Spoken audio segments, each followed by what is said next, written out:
After the most chaotic summer a Championship club has ever experienced, Sheffield Wednesday valiantly fell to a 2-1 defeat away at Leicester City. Wednesday was 16-1 to win this game. They had 10 academy graduates in the squad, only 11 players with more than 20 EFL appearances. The cost of Wednesday's starting 11 was £1 million compared to Leicester's, which was £115 million. But you've got to say, Wednesday gave a very good account of themselves. They did. I think every single player can be proud of their performance, and I think every single supporter can come away being proud of the players that put in a massive shift. And you think you've got to really bring into context that Leicester City are a squad packed full of talent, quality, and a big old budget from years of bouncing around the Premier League and Championship. So for Sheffield Wednesday to push them as far as they did, I think it deserves a lot of credit. Again, with everything that's going on with Sheffield Wednesday, we're not stroking a cat. I don't really know where that analogy is going, but we're not being overly nice to Wednesday because of what they're going through. They genuinely did a really, really impressive job given the circumstances. Yeah, well, I was fully expecting a battering. I think a lot of people were. Yeah. And I saw the lineup. Many were saying, that's better than what I thought it was going to be. And I was like, guys, have you seen the bench? But for the first 5 minutes, Leicester literally could not get out their own half. And then Nathaniel Chalobah hit the post in the 9th minute. And I was thinking, what's going on here? And then they scored. And you can't even say it was entirely undeserved. They were leading at half-time, and then unfortunately, in the second half, as it wore on, the lack of subs really started to show. And even then, Leicester's equaliser shouldn't have been allowed because Harry Winks was in an offside position. And Leicester didn't get the winner until the 87th minute, with Wednesday down to 10 men at that stage. So a very brave performance from Wednesday. And I think the supporters should be very proud of the players and how much they were fighting for the 3 points here. Because even though they haven't been getting paid, they clearly didn't look like they still didn't care. Well, such is the desperate situation at Sheffield Wednesday, given the players' availability and, who's contract at the club. Nathaniel Chalobah is the goal scorer here. A man who's not blessed with scoring, but he took his goal well. And like you said, given everything that's surrounding the club, just the shift that they put in, and this is probably a basic way of looking at it. They conceded from 2 set pieces. I know Leicester were knocking on the door, and it doesn't paint a full picture, but Wednesday's goals that they conceded came from set pieces, and these are things that can be rectified. But given the young players that were involved in the squad and in the game, and everything that went into it preceding the game, I think what they did was pretty remarkable. Yeah, and the Wednesday fans were in great voice throughout, weren't they? They were singing their hearts out, mostly with songs involving a certain chairman, but they were in such good voice, as much as you'd expect, as usual, with Wednesday fans away from home. Got to say, Piers Charles in goal. Oh, my God, yeah. I'll be surprised if Wednesday managed to keep hold of him. He's surely going to get some suitors before the window closes because he looks class. I think I saw that he made 4 more saves this opening weekend than any other goalkeeper in the division.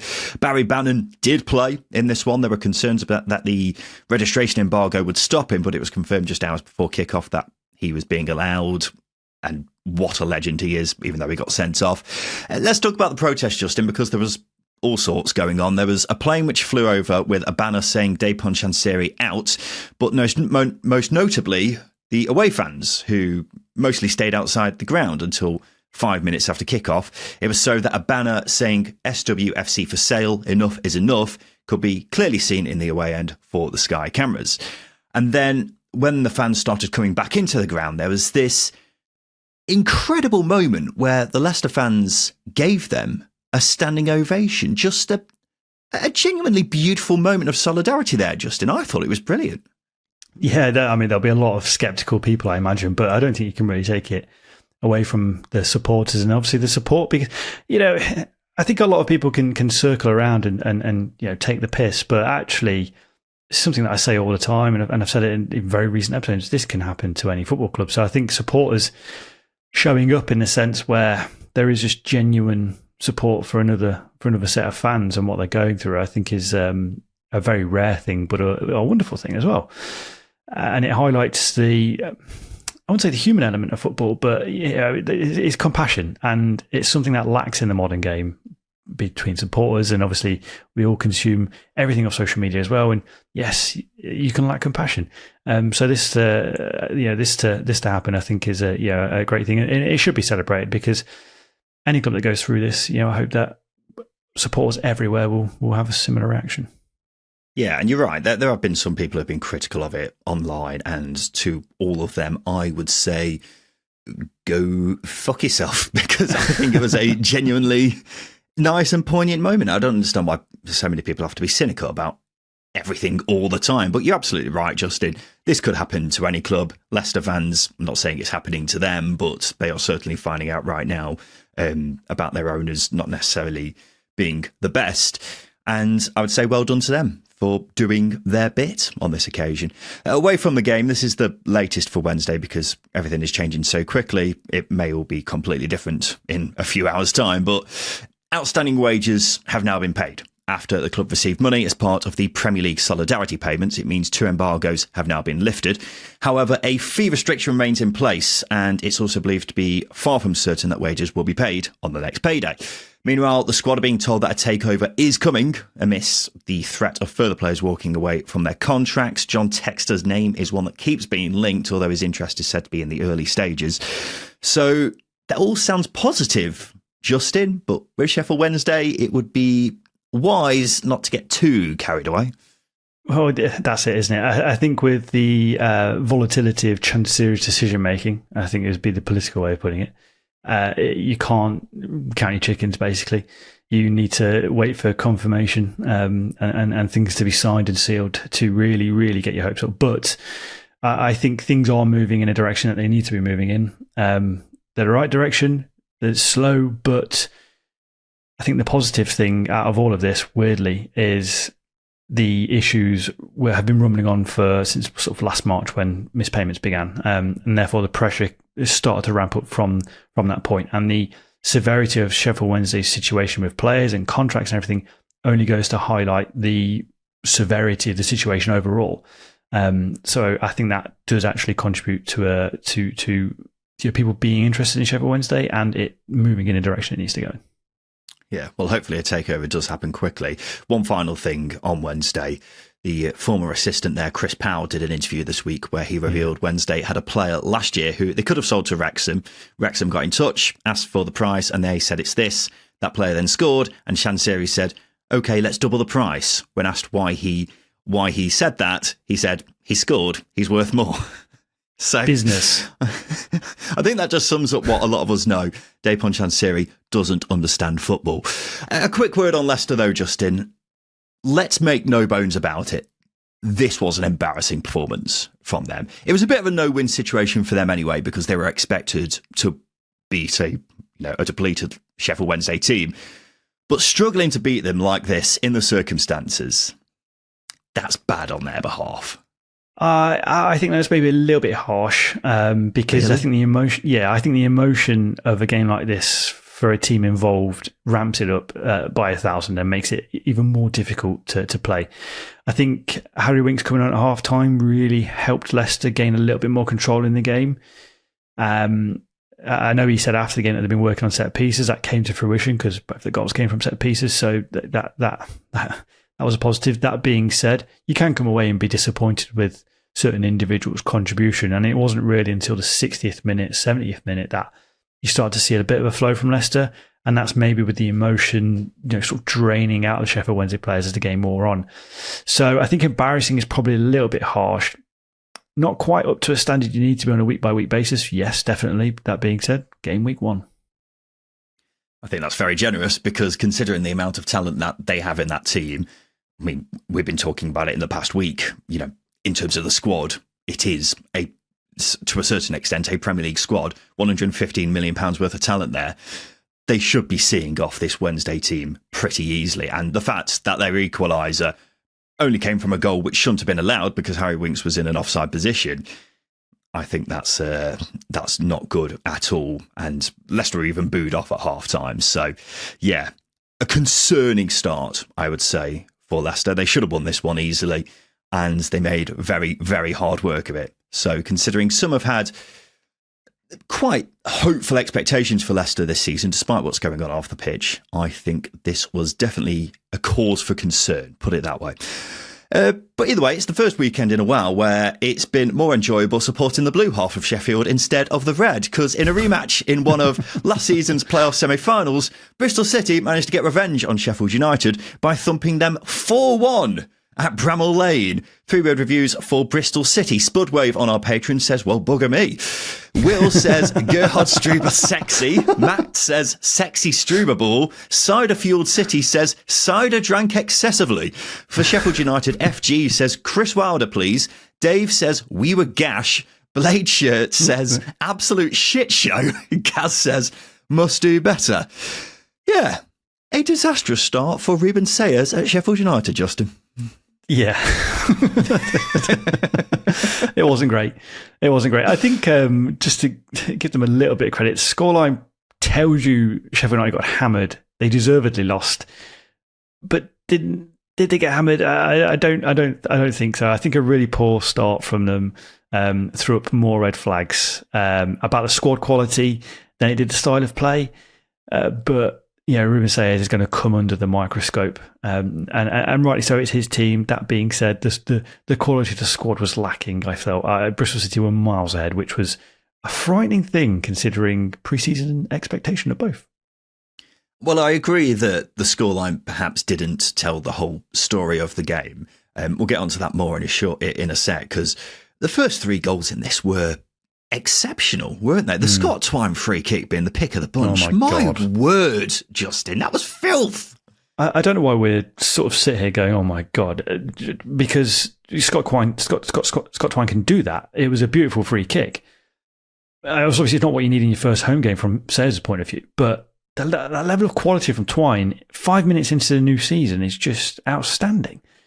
Did see the stat that he scored the most goals outside the box since 2020 in the EFL. So the quality he possesses is ridiculous. Did it for Burnley in the last minute a couple of years ago as well. So yeah, wow, that was a magical set piece. Yeah, it was like that Ronaldo free kick against Portsmouth all those years ago, I thought. Because when he could take the way free he's kicks, connected. Yeah, but the way he's connected with it was absolutely gorgeous. And it really was like watching the Scott Twine show at times in this one. 2 goals and an assist. He was frightening, but Bristol City as a whole were very clinical. They were brave in the final third, defended like Trojans in their own third. They were definitely helped by Sheffield United defending like Wallies, but overall you've got to tip your hat to Gerhard Struber. He had a game plan and it came off better than he ever could have imagined. But this is exactly the start that Rubén Sellés didn't need. At Bramall Lane there were a few boos at various stages, and after Wilder's controversial sacking, he was always going to find himself under pressure if he didn't start well, and this was the exact opposite of starting well, Justin. Yeah, it was, and things will be analysed under a microscope because of this defeat for Rubén Sellés. I mean, for example, the full-time team talk on the pitch, not really a good look, is it? I know he did it a couple of times at Reading. I just don't know how regularly or the context, i.e., it was after a poor defeat at Reading. But for me, like I said, I think the pressure should come on the board and the recruitment team, because that performance that I saw so many individual mistakes. Reece Norrington-Davies had a horrendous game. Now he's traditionally a fullback, but he was playing in left centre half. There's obviously interest in Jack Robinson, which I imagine that's why he was on the bench for the game. But time and time again, Reece Norrington-Davies was trying to play out from the back, and he kept giving the ball away. 2 goals came from that, worth bearing in mind. And what we saw with Bristol City was bravery, and I don't think we saw that with Sheffield United. We saw a team that was, I wouldn't say frightened, but just not taking the chances that Bristol City were taking, and that can come down to coaching, but also I think it comes down to quality, and maybe recruitment needs to be looked at more than Rubén Sellés. Maybe I'm being a Sellés apologist. I don't know. Yeah, well, the result is made to look even worse considering the man he replaced, isn't it? And considering that man he replaced thrashed this same team twice just 3 months ago. Yeah, it's not a good look. I think in defence of Sellés, kind of going off what you were saying, Justin, a lot of the problems they had in this game are personnel related. We highlighted on Thursday how defensively they're looking very shoddy. You mentioned Norwich and Davis had a stinker in this game. I think Tyler Bindon had a stinker as well. I think they both should have done better with all of the final 3 goals. Norwich and Davis hasn't played since January. Tyler Bindon, 20-year-old lad who's never played at this level before. I'm also not sure that result happens if Vinny Souza is there either. I think that's a big point to make. That's a really big point to make.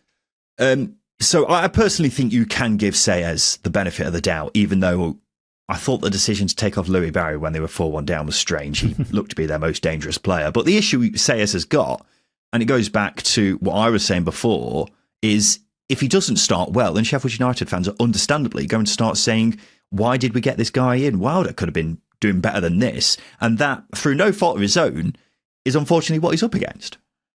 Yeah, and that's the basicness of it. That's the argument that's going to be against him. He's going to be compared to Chris Wilder, because of what Chris Wilder's achieved at the football club. He's the best manager Sheffield United have had for a long time, and he bleeds blades. Greatest respect to Rubén Sellés. He doesn't, and he has got a tough job in his hands, and it's perhaps tougher than we thought going in. I mean, considering I had Sheffield United in my third in my preseason predictions. I was expecting a lot more movement and a good start here, but recruitment's been slow, and this performance probably summed where Sheffield United are up at the moment. Mistakes, personnel issues, unrest from the crowd. There needs to be a little bit more sort of feel-goodness coming from the club, and there needs to be a bit more proactive in allowing that. That can be transfers or anything else. There was a Sheffield United fan who called up BBC Radio Sheffield after this game and demanded Sellés to resign. It's a head loss. Game week 1, we've got a head loss. I love it. I love it. It's so good. 1 week in, and he's already calling for that. It's so good. But yeah, Sellés needs a response as soon as, doesn't he? They've got Birmingham away in the Cup next, which isn't ideal. And then they've got Swansea away, which could be tricky as well. So if he doesn't get a positive result from either of those aforementioned questions may start getting asked already. And we may have more people calling up Radio Sheffield saying the same thing. So yeah, tough start for Sellés. But on the flip side, an incredible debut for Gerhard Struber at Bristol City, someone who himself has come to the league with a fair few questions based off his previous jobs. But he'll be delighted with this start, Justin. Oh, Bristol City went hard for Gerhard. That was a brilliant performance. I loved the performance. It was the perfect away performance. Like I said, alluded to a moment ago, scoreline maybe flattered them a little bit as they took advantage of some terrible mistakes, but they were incredibly clinical. They were fast in transition, which really interested me. I think the second goal showcased that. It was that Ross McCrory overlap. Possession up top briefly before that overlap opened things up, and it was just a beautiful finish from McCrory. But yeah, I was really impressed with how they managed the game as well. It was deserved 3 points nonetheless, and a very, very exciting start to life under Gerhard Struber. There was just so many positives to take out of that, despite the 4-1 scoreline flattered them, but they deserved the win nonetheless. Yeah, Gerhard Struber, emphasis on the hard. But yeah, I had been making the point in pre-season that Gerhard Struber's Cologne team were unbelievable in terms of their underlying data and really should have won the German second tier a lot easier than they did. And as far as second tiers go, that's the next best compared to the Championship. So it wouldn't be a massive stretch for it to translate over here. Now, for full clarity, Bristol City did not win this game on the underlying data, but this was as promising a start as you could ask for if you're a Bristol City fan. They were so dynamic, and they won this without Max Bird as well, one of their best players. So really, really good stuff. I thought Ross McCrory was sublime. Anis Mehmeti was a constant thorn. But I think the bottom line for Struber is if you get the best out of Scott Twine, then you're going to do very well. And this game was a prime example of that, as we've already said, Justin. Yeah, keep him injury-free. You're in a very good spot. We know the quality he's got, and he showed his dead ball quality, his movement, his composure. It was all there against Sheffield United, and he really, really punished them. I've seen a lot of memes of Scott Twine and City Peck because Scott Twine won that midfield battle. They really took advantage of the lack of protection in midfield. Scott Twine had a lot of freedom. He was exploiting space, like you alluded to. Doesn't happen with Vinny Souza in there. But when you've got someone who's intelligent as Scott Twine in picking up the space in between defences and midfields, then yeah, you're going to exploit teams. If he's fit all the way through the season, then yeah, you stand a very good chance of being a very successful team. A 96th minute winner from Jack Stevens saw Southampton come from a goal down to beat Wrexham 2-1. They were 1-0 down in the 89th minute, but still somehow got the 3 points. 3 red reviews for Southampton. Christopher says, left it late. Train Spotter says, super Jackie Stevens. Andy says, late Hollywood Slayers. Jack says, poor Ryan Reynolds. For Wrexham, Mab says, we can compete. Welcome to Wrexham, more like welcome to the Championship, lads, because it's a brutal league. Incredible scenes, though, Justin, with the winner right at the end. Yeah, we love last minute scenes, and we got it in several games on Saturday, which is quite frankly absurd. But here, maybe it was a little bit extra special because of how used to Southampton are to losing, and obviously how the game went. So for two defenders to essentially save them from an embarrassing loss, there's no way of putting it. It was incredible, and yeah, you could see the outpouring of relief, I think, would have been the emotion at St Mary's. Well, the thing is, just minutes before Southampton equalised, Gavin Bazunu produced a ridiculous save from a 1-on-1 with Ryan Hardy, and then Lewis O'Brien had a 1-on-1 before that as well. So a pretty harsh lesson for Wrexham in their first Championship game in 43 years. If you don't kill games off at this level, it will often come back to bite you. And now they're left wondering, how on earth did they not leave Southampton with anything? So nearly a memorable afternoon, and it ended with heartbreak. Great moment though for Jack Stevens with the winner. A bit of a Marmite player for Southampton fans from the looks of it, but he clearly loves the club, so he'll cherish that moment. Southampton got back level in the 90th minute with a stunning free kick by Ryan Manning. My word, we've been really blessed by the free kick gods this opening weekend, haven't we, Justin? Oh, honestly, what is going on? I can't recall this many. Well, this game week 1, so yeah, definitely can't recall this many free kicks, successful free kicks last season. But yeah, just the quality from Ryan Manning from that far out, 30 plus yards, 89th minute.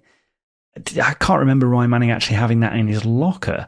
So for him to pull that off is an outstanding bit of quality that late in the game. Honestly, you can't understate it. I know we just oozed over Scott Twine's free kick, but I think Ryan Manning's might top it. Just a touch. I don't want to compare them. Why can't we just enjoy them both? Just enjoy them both. Yeah, exactly. But yeah, the amount of pace on it. It's hit the side netting as well. It was sublime. Perfect. And it's funny because I was thinking just before he took it, how have Southampton gone from James Ward-Prowse taking free kicks to Ryan Manning?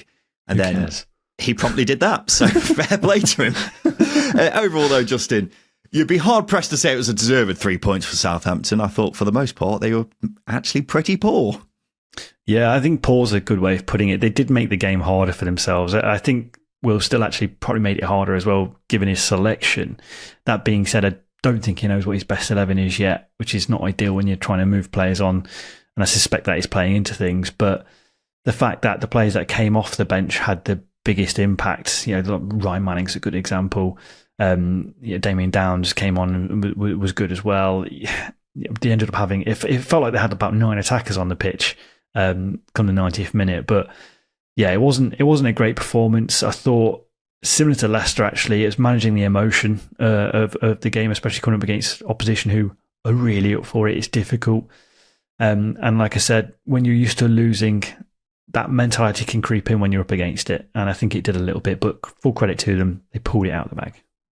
Yeah, I think they grew into the game because for the first 30 minutes, they were shocking. They could have been 3 or 4 were down. Wrexham missed from a couple of yards out, hit the bar as well in the first 12 minutes alone. Yeah. But Southampton, throughout the game, they were so shaky at the back. We mentioned those 2 1-on-1s near the end of the game. There were so many occasions where Wrexham were breaking away. That's not even mentioning how daft the penalty was to give away for the actual goal. So, yeah. And the other thing is, Southampton put out such a defensive team. They had a back 3/back 5 with 2 holding midfielders, yet they could and probably should have conceded more in this game. I thought on the ball they looked slow and ponderous and didn't create much of a note at all in the second half before Ryan Manning's goals. So, Yeah, I wasn't very impressed at all with Southampton, especially considering they've been widely backed to finishing at least the top two this season. Having said that, it is just one game. It's Will Still's first in charge of Southampton as well, so there's bound to be some teething problems. But yeah, it wasn't a good showing at all, was it? No, it's interesting. The starting 11 that he put out, and obviously the formation, it was very defensive. I think with the wing backs, they didn't create as much width as they needed to, so they didn't really stretch the Wrexham back four. And obviously with Adam Armstrong playing through the sort of the middle, there wasn't enough fluidity in that front three. But Jay Robinson, by the way, really did impress me. I think he was the only player who, especially in the first half going into the second, looked like they wanted to drag the game with them from a Southampton point of view. So full credit to him. He's a youngster as well. So for youngsters to be doing it, and your senior players almost, I'm not going missing, but not being as effective is disappointing. But I did expect a little bit more from Southampton, and it wasn't until Wrexham fully retreated in the final 20 minutes that they did start to look a threat. As you say, the quality shows in the end, but if you're looking for sustainability, you can't repeat that performance too often and expect results. There's also a lot of uncertainty with players staying, isn't there? So, the likes of Tyler Dibbling wasn't in the squad. Matheus Fernandes started on the bench. So that's got to be kept in mind. But yeah, a lot to work on for Will Still. It was a historic evening or afternoon even for him, because Will Still has now become the youngest manager ever in Championship history after taking charge of this game. 32 years and 9 months old. He's beaten the record, which has been held for over a decade by Gary Caldwell at Wigan, getting worryingly close to the stage where managers are younger than us, which does concern me, Justin, but we've still got time to become the youngest manager ever in Championship history. We just need to become a manager in the next 14 months. I was quite impressed with Wrexham though, Justin. Yeah, I think, I was. I wouldn't say I think I was. They will be pretty happy with that. And I think if they were maybe a little bit more clinical, they could have been 3-1 up. The Connie Cody chance in the first 7 minutes, he fired over from 3 yards out. You've mentioned Lewis O'Brien bearing down on goal, last-minute recovery tackle. Ryan Hardy bringing out a top-class save from Gavin Bazunu. It could have been a very, very different game from a Wrexham point of view, and it is a harsh lesson in stepping into the Championship, and you need to take those chances. You have 5 or 6 chances in League One. You can afford to miss 5 and still score. You can't afford to miss them in the Championship. You need to take them. I think Kiefer Moore going off, he's got suspected ankle ligament damage, which is a massive blow, because him going off, Wrexham lost that presence up front, and that's when they retreated.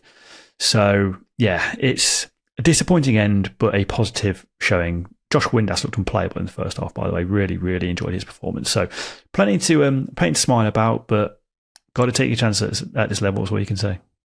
Yeah, well, everyone's had their opinions on how Wrexham will do this season, and as someone who's had a bet with their co-host on how they'll do, I was definitely encouraged with this. It was mainly the new signings who stood out for me. Kiefer Moore, as you mentioned, seemed to perform better than he did in any of his appearances in a Sheffield United shirt, because he was causing all sorts of problems all game. Hopefully he's not out injured for too long.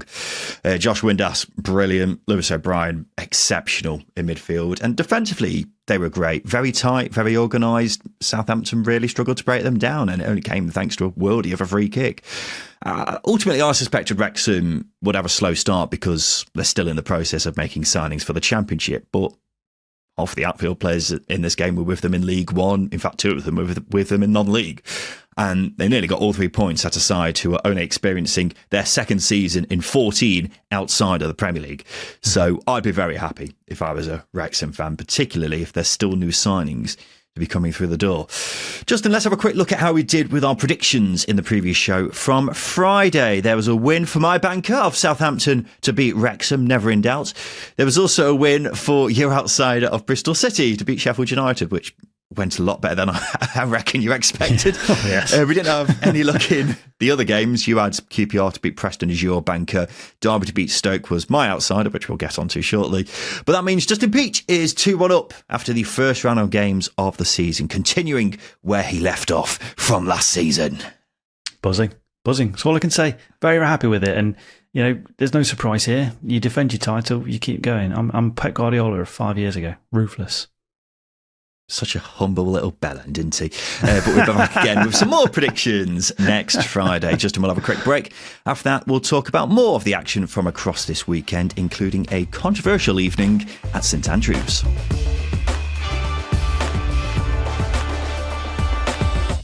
Welcome back to the Second Tier podcast. We're here talking about the opening weekend's action from across the Champo. And we'll go to the game from Friday night, where there was a clash between two of this season's promotion favourites, as a 95th minute penalty from George Hurst saw Ipswich rescue a point away at Birmingham. 3-word reviews for Birmingham. Snapdown on our Patreon says Clara and Neumann. John says nobody to fear. Max says robbed by officials for Ipswich. Mauricio says I'll take that. James says 90th minute shithousers. Sam says better to come. Yeah, a fairly controversial end to this one. The penalty was given after a handball by Lyndon Dykes. Chris Davies definitely wasn't happy with it after the game.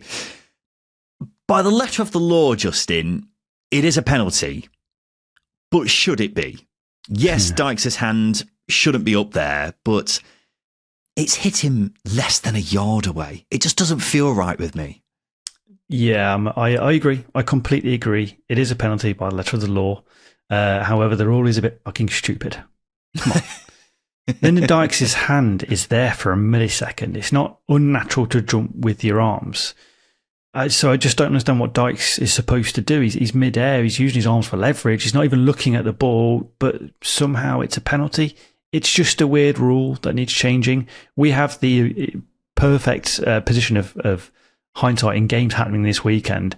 Alexis McAllister got away with one in the Community Shield against Palace, which was fairly similar. So, yeah, for me, it's not an unnatural position, but it's so subjective, which means any sort of nuance around the rules is almost pointless. Well, the unnatural position thing is, it's so daft to me. I think what people will say is, what's Lyndon Dykes meant to do there? People will say, well, not put your hand up in the first place. But you'd look ridiculous if you jumped up for a header with your arms by your side like a penguin, it's not penguin, wouldn't you? So it's just daft. I don't blame the referee for giving it, because the rules say it should be a penalty. It's a good spot, to be fair. Yeah, I guess. But with the old rules, which made more sense, then it would have never been given. It's even more frustrating because there was a handball in the Southampton game which looked even clearer than this one, and that wasn't given. So it often seems with these things that it's purely down to whatever mood the referee is in, and that's annoying. Should give a mention for Connor Chaplin whacking the ball at the Birmingham fans after the penalty. Very naughty, but also quite funny. While we're talking about decisions, Justin, Birmingham also had a goal disallowed in the first half from Kyogo Furuhashi for a sort of nudge in the back on Jacob Greaves. What did you think of that one? That should have been a goal. The ref was so soft. He was so soft that if he was watching UFC, he'd call 111 and 101, isn't it, for reporting it. I cannot believe the fouls he was blowing up for. Maybe I'm old school in my thinking. Maybe. Because I'm not surprised the referee penalised Furuhashi given what he was blowing up for. But there should be some physicality that's allowed to exist in football. I'm okay with that level of contact. That's fine with me. Yeah, I'm not sure how I feel about this one. I think it was soft, but I also think Furuhashi purposely got into Greaves' back and he knew what he was doing there. But the way I look at it is, would there have been much uproar if the goal was given? I don't think so. So ultimately, I don't have strong feelings either way about it. It's very much a 50-50 one, that one for me. But you're right, the referee as a whole had an interesting game. I'm more annoyed about how whistle happy he was in general than either of the two major decisions which we've just talked about there. Overall, though, I was very impressed with Birmingham City, Justin, in their first game back in the Championship. Yeah, I was. They didn't carve Ipswich open much going forward, but considering the quality of opposition they were up against, they were, I think, the far better side. The intensity they started the first half and second half with, I thought, set the standard and the mood for the game, which I just don't think Ipswich could cope with. It was a brilliant, again, it's the third time I mention it, but it's actually the third important sort of example of it, is using emotion from the crowd, from the game, and using it in your favour. And I thought Birmingham did that. And Ipswich just looked a little bit, I don't know, shell-shocked at times. But there was so many good individual performances from Birmingham. Didn't quite knit together. but there were so many individuals I was impressed with, like Furuhashi, Jay Stansfield, Clara Newman at the back as well. It all knitted together. Not enough to win the game, but on another day they could have if the ref was a little bit leaner.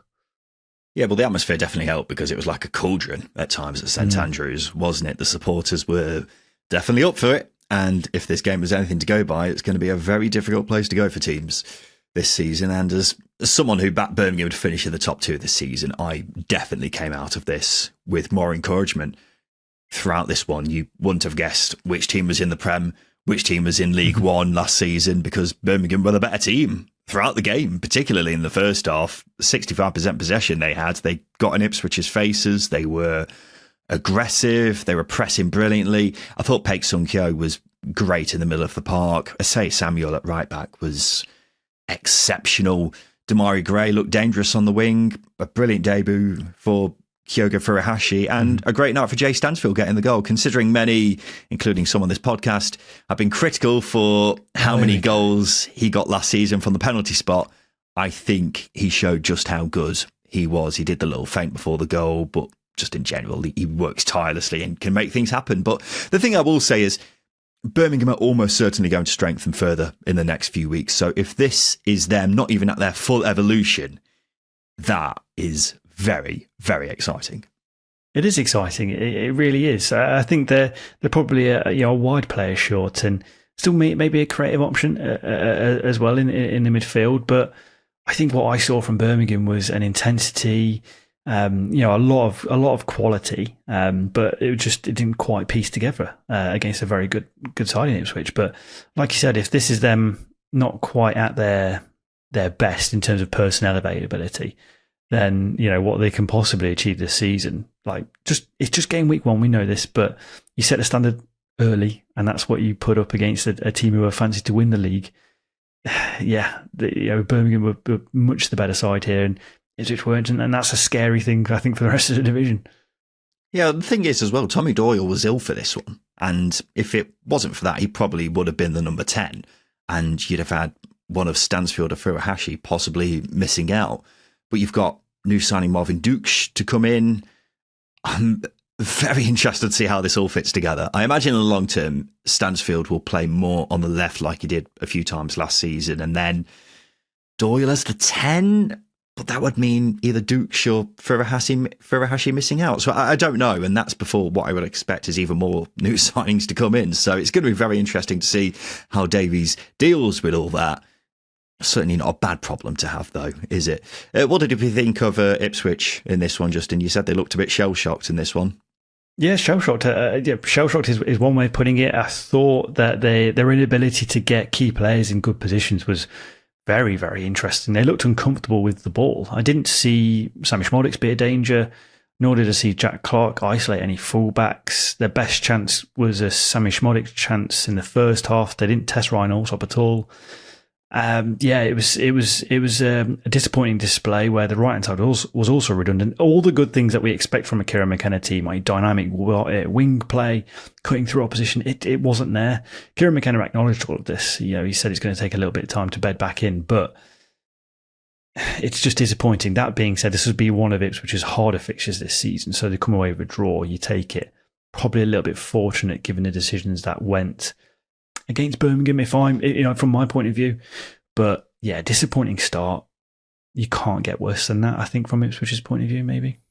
Yeah, it was very disappointing because they were easily second best and very lucky to escape with a point. They didn't manage a shot on target other than the penalty, which I think says a lot about how poor they were. George Hurst struggled. New signing in midfield, Azuma Tusiwa didn't have a great debut at all. Jack Clark, anonymous. Chidozie Ogbeni did nothing. They were struggling to hold on to the ball. Nothing really came off for them in the final third. I don't think they defended too badly, in fairness. The goal was pretty unfortunate from their perspective, but overall, not the most promising of displays. However, as you say, it's a sign of a good team when they're able to get a point despite not playing well. And this is probably going to be one of, if not their most difficult games of the season. So positives to take, but performance-wise, there's a lot of room for improvement. Ipswich have now confirmed the return of Jens Kajuste. The Swedish midfielder was on loan there last season from Napoli. It's another loan, but reportedly with an obligation to buy for $6 million if Ipswich go up. But it looks a serious move, Justin. Yeah, serious move for a championship team to get someone of his calibre, Tuesday. So they need midfield reinforcements. I think losing Sam Morsey, whilst he was getting on a bit, you lose a little bit of leadership and a bit of bite in that midfield. I think Tuesday coming in can add a bit of that as well. Maybe not the leadership aspect, but certainly the bite and the energy that they're going to need, I think, to last the course of this season.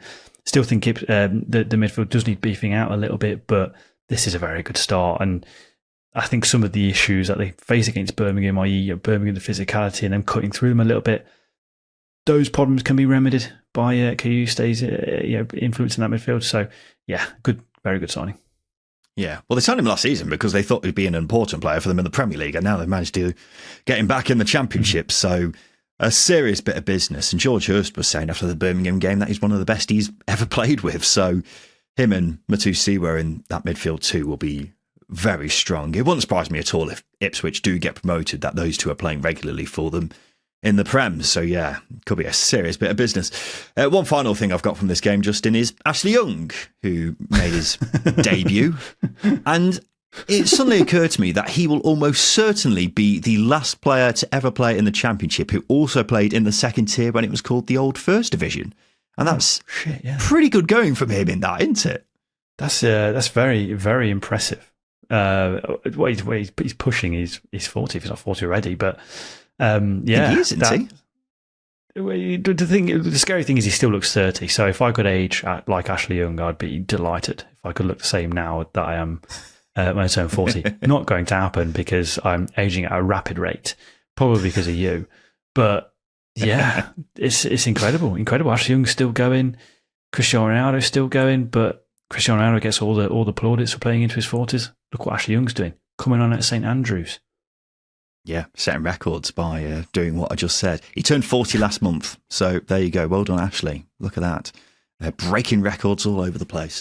A late goal from Macaulay Langstaff saw Millwall get off to a winning start away at Norwich. 2-1. It finished there. 3-word reviews for Millwall. Matt says Macaulay Langstaff resurgence. Sinden says Billy Mitchell masterclass. Al says tastes like promotion. Tony says 58 years. Yeah, that's because it's been 58 years since Millwall last won at Norwich. For Norwich, Reedy says passive, boring, unimaginative. Jamie says hope turned to disappointment.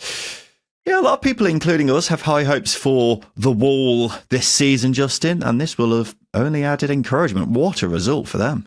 Yeah, result and performance. I thought first half was fairly even, but Millwall really stepped it up in that second half, and Norwich wilted a little bit, would be the phrase that I usually sort of sunk. And of course, for them, Millwall to get the late goal and get the 3 points and come away with the 3 points is massive, especially early on in the season. So, yeah, no matter how much of the ball Norwich had in this game, they had a lot of it. They struggled to make it count. Millwall well organised. This is what I mean about Alex Neil. He just sets his teams up to counter the positives of an opposition, and you've got to love it. Yeah, well, dare I say, when you're winning there for the first time in 58 years and Macaulay Langstaff is scoring, that's when you start to wonder whether it could be Millwall's season.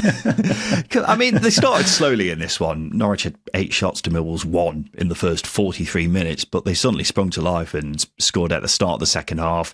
Instantly shot themselves in the foot with the equaliser, Stephen Bender smashing it against Josh Sargent in what is an early contender for funniest goal of the season.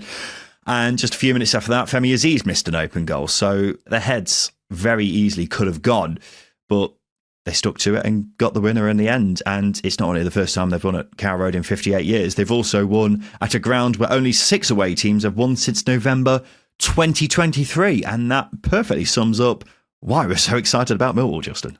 Yeah, exactly. I mean, going away to basically a new team with a new manager, yes, there's things you need to consider there. But just those base records is very impressive. That's when you start to think the stars might be aligning for Millwall, but we're not going to get carried away with them. But I think actually the most impressive thing is denying this Norwich team that we know is capable of a lot going forwards, barely giving them anything. Their only goal of the game came from an attempted clearance that hit Josh Sargent near to his groin, shall we say. and that goes in. Other than that, they didn't really create a hell of a lot that really opened up Millwall. So if they can do that in away games and win the home games, which is stereotypically what Millwall do, yeah, it's looking like it could be a very positive season. But yeah, really good start from Millwall. Nice mix of shithousery in there as well. So I think it was Kramer at right back, push over a Norwich player taking a throw in to delay it. Beautiful. Love it. Yeah, that's the kind of stuff we will always applaud. But as I keep saying it is just one game. However, there were a lot of positive signs here for Millwall, particularly Kamil Negli getting on the score sheet. Record signing for Millwall back in January. I'm expecting him to be a big player on the wing this season. We got a brilliant example of what Alfie Doherty will be able to do with his assist for the winner. And defensively, they kept Norwich at arm's length for most of the second half. Slight concern about the goalkeeper still with the clanger he made, but Millwall fans will be very happy with their team here. Not a great first game for Liam Manning, Justin, particularly losing to a former Norwich manager, lest we forget. Yeah, not the best start, but I think what we can consider here is, he's blending a new team in with his ideas. It's going to take a little bit of time. Alex Neil's not had to do too much to his squad, and he's taken over. Well, he's not taken over. He's carrying over from last season. So I think that aspect plays into it a little bit. But I still think when you've got the amount of quality that Norwich still had in their team and they created very little, that's the disappointing thing for me. But you've lost Boyer Signs. That's a big outlay of goals leaving the team and creativity. So Manning's just got to get used to his squad, but you've got to get used to it quickly because they've spent a lot of money and he's going to be under pressure if he doesn't get wins, especially at home. Well, we were saying this past week how Norwich have an attack which cost around £30 million. That's not even including Josh Sargent, by the way. And we have no idea whether they're all suddenly going to click. Based off this game, they look a long way off clicking because they offered so little in the second half. And a lot of people have rather bullishly been backing Norwich for the top six this season. As I keep saying, it is only one game, but this showed there's a lot of work to be done. One positive thing I will say is Norwich released a video this week with the pronunciations of every player's name, which we, as podcasters, genuinely cannot be more thankful for, Justin. Yeah, we're trying really hard to get every single name right this season. We're making a very concerted effort. We've put together a spreadsheet. Your players' pronunciations will be at least 98% accurate. Maybe. That's a big maybe. Don't think I needed help saying Shane Duffy's name, but either way, it is appreciated, and I encourage more clubs to do the same. Injury time goals from Divine Mubama and Sorba Thomas saw Stoke beat Derby 3-1. 3 reviews for Stoke. Ben says, didn't get shit-housed. We actually had a lot of 3 reviews from Stoke fans, but most of them were just abusing me, so we won't go into all of them. But yeah, I've been getting a lot of stick after predicting a Derby win and for Stoke to struggle this season. Yeah. And it's probably deserved. But what did you make of the game, Justin? I thought I can come away and say I was impressed with Stoke. I thought Derby were really poor, and maybe that's why Stoke looked maybe better than they did. But I know Stoke fans will say, well, you're just a bit of Derby fan. Not the case. I think Derby, they allowed the goals to happen. They were very easily avoidable. But I think one thing that you can beat Stoke with is they're not used to taking those chances that are put in front of them. And they did that. And they defended incredibly well because other than the goal, I don't think Derby created a hell of a lot. And the defence stood firm. They were organised. They were structured. Midfield was good as well. Sorba Thomas was very lively on the left. Jamie Donnelly coming on. I wouldn't say changed the game, but he had a huge impact. And ultimately, Stoke had 2 moments of quality, got them the equaliser with Lewis Baker, and then the cross from Aseko and the header from Mubaba were excellent in that late period of the game. So, yeah, you can credit Stoke for that win, but Derby were also very, very poor in this. The incredible irony that just a couple of minutes after saying he's going to get 90% of pronunciations of players' names right this season, thumbs up. He calls Mubaba. I said Mubama. He said Mubaba, I think. Yeah, it's just... we knew that was going to come back to bite us almost instantly. But yeah... Derby were really poor. There's no two ways about it. Not exactly the performance many were expecting considering the optimism heading into the new season. Having said that, they were down to 10 men, so it's always going to be difficult. Why are you confused, Justin? Caden Jackson was on the pitch. What are you confused about? Oh, okay, right. Just literally, just insight for listeners. I think 20 minutes into the game, Ryan put into a group chat we have with friends, I'm so close to my first Caden Jackson meltdown of the season. 20 minutes in. It's amazing that it took 20 minutes, to be honest. But in all seriousness, only 2 of Derby's new signings started this, one of whom is Danny Batt, who's not exactly the marquee signing of the summer. So it was essentially the same poor side, which only just stayed up last season. It should be better when those new signings are introduced, so I'm not too worried after this. We at least saw what Carlton Morris can do this season with his goal, which was a proper beauty, by the way. As for Stoke, I know it's going to sound like sour grapes. No, be nice. Be nice, Ryan. They weren't amazing, were they? Well, they weren't, were they? If any team deserved the win, it definitely was them, don't get me wrong, but I think the 2 goals at the end did flatter them. I was impressed with young Divine Mubama up front. The header for Stoke's second was ridiculously good. Rose like a salmon. Couldn't have placed it any better. 20-year-old on loan from Man City. Just his 21st game in senior football as well, and he looks like a real handful, doesn't he? Yeah, he does. He's got a very good record in the under 23s or under 21s, however you want to coin it, in youth football, if you like, or reserves.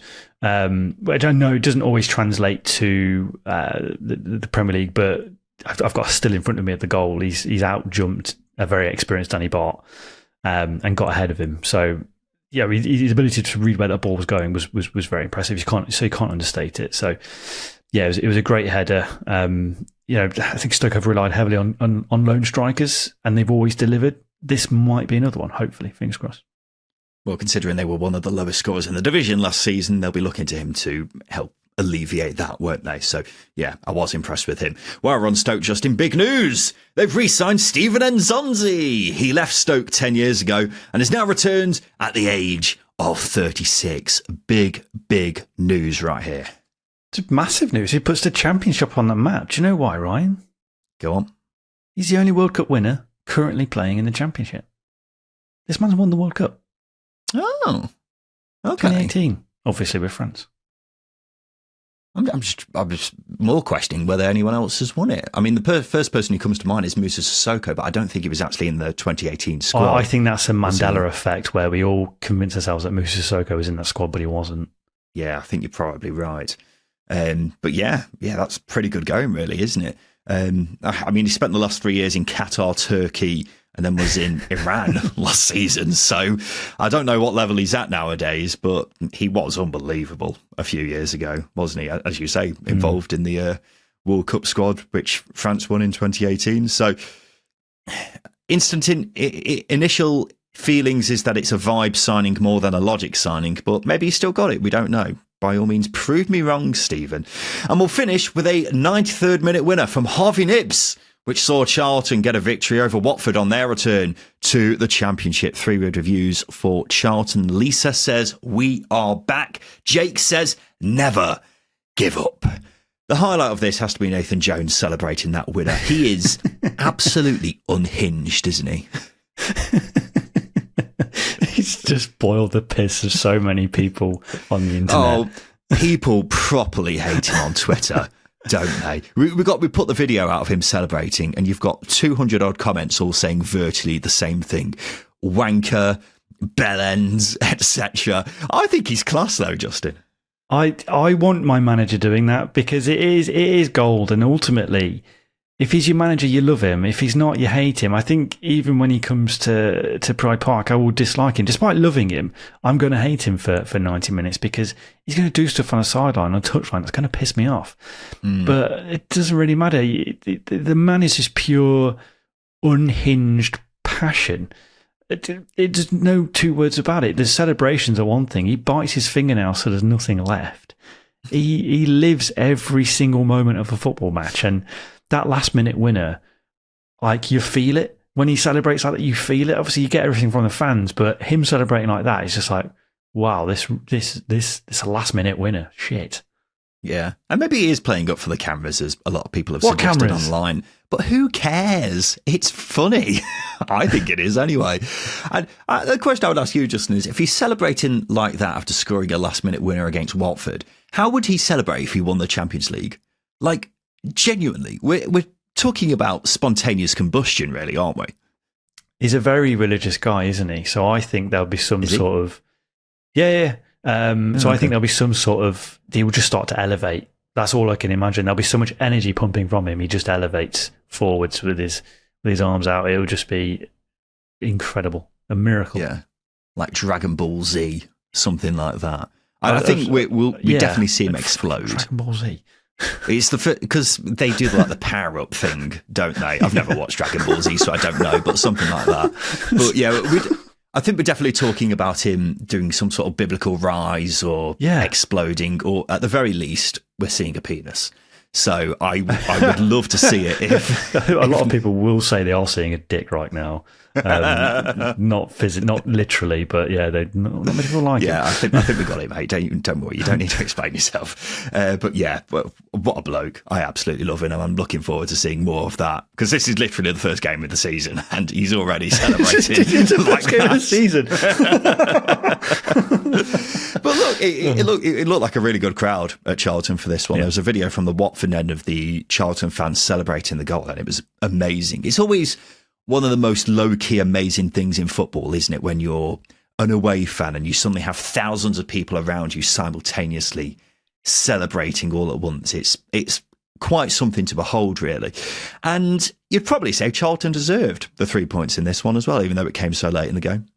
Yeah, I mean, on the balance of the game, there wasn't a hell of a lot in it. I think Charlton maybe edged the better chances. I think Rob Apter was very lively, but goal came late. Watford switch off at a set piece. That's how football is.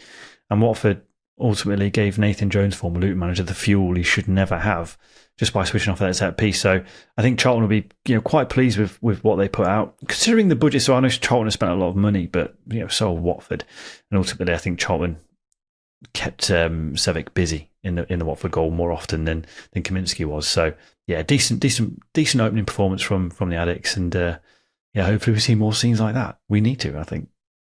Well, they'd have been frustrated if they didn't get the win. Put it that way. They were definitely the better side in my view. Selvik had to make some big saves. I thought Rob Apter was brilliant. I agree with you on that, Justin. Sonny Carey was good on his debut as well.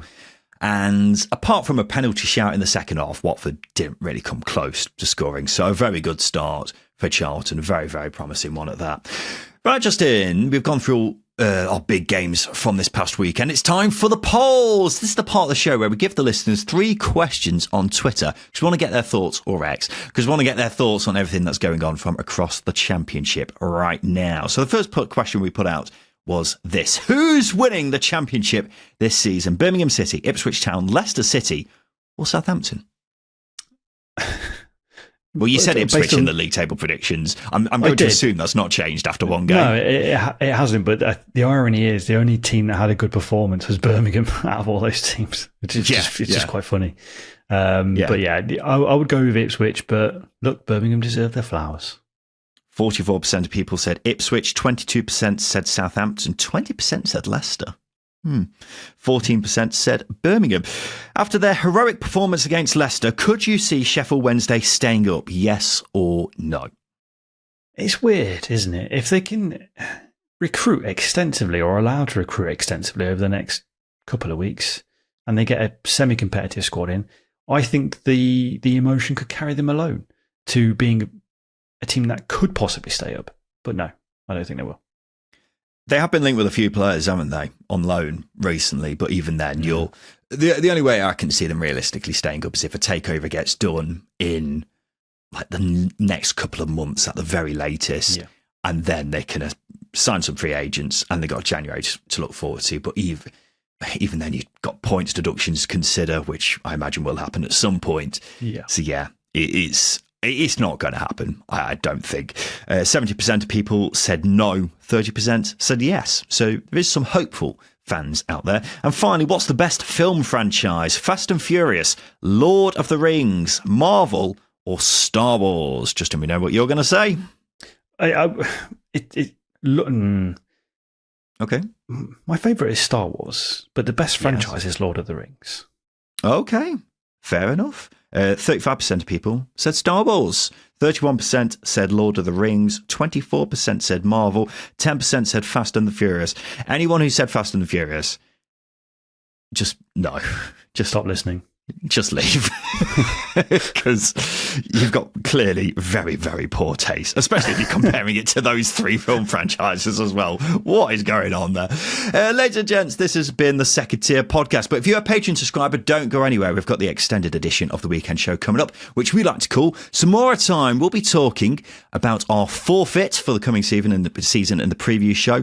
Will officiating be better in the Championship this coming season? And Daddy Dilks. If you're not a Patreon subscriber, sign up to get some more time in every single weekend show. Head over to patreon.com/second tier. Link is in the description of this episode. But it's just about time for us here on the Second Tier Podcast. We'll be back again on Thursday. I've been Ryan Dilks. I've been Justin Peach. And a big thank you for listening.